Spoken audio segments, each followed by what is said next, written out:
pitik lang ng pitik yung starter motor. Yan, ganyan. O, tsambahan siya.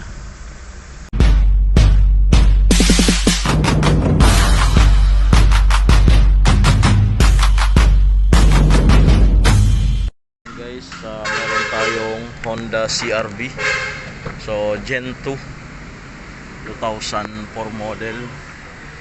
Yan. So, ang problema niya ay pagka in-start, yan, so minsan tsambahan siya. So maaaring magnormal, tapos minsan naman pitik lang ng pitik yung starter motor. Yan, ganyan. O, tsambahan siya. So kaya ngayon guys, nagpasya tayo na palitan yung starter motor nito, assembly. So dahil yun lang naman yung solenoid nya, hindi gaanong tumutulak. So kaya ngayon magpalit na lang tayo ng bago para tumagal pa. So dahil 20 years na rin naman na, so talagang sulit na yung gamit ng starter motor. So gusto rin na may-ari na palitan na rin dahil mahirap na pagka ni-repair. So baka mga ilang buwan magloko na naman. So ayun, magpapalit tayo nito guys. So tingnan natin. Guys, so nandito magtatanggal ng intake manifold para makabuelo sa pagtanggal ng starter motor. Guys, so throttle body yan ay papaling lang papunta dito para hindi na magtanggal pa.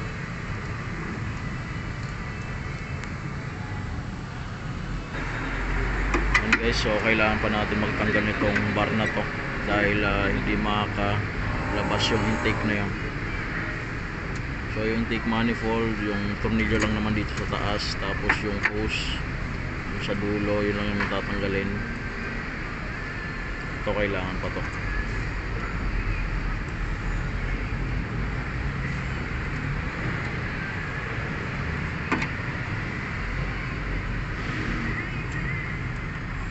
And guys, so bago natin matanggal to, meron pang tornilyo yan dito sa ilalim dito. So magtatanggal tayo nito. Yan.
Guys, so nandito yung starter nakatago.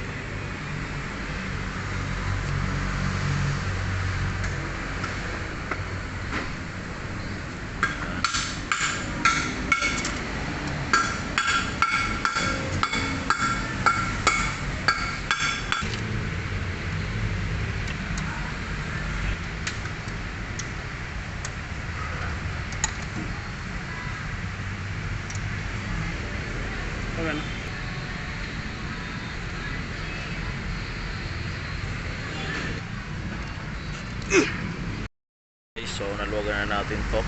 So 17mm. So dito sa taas, sa likod 14mm. So kailangan nyo lang ng extension.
Guys, so nandito na yung pamalit natin na brand new na starter motor.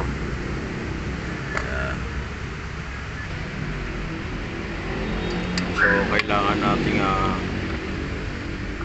ilagay na yung tornilyo doon para hindi na mahirapan pa.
Yan guys, nabuo na. So subukan natin i-start kung one click ba. Yan.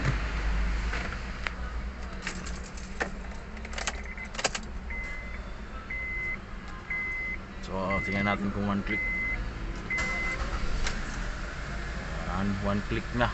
So talagang starter talaga yung sira. Yan. So okay na to.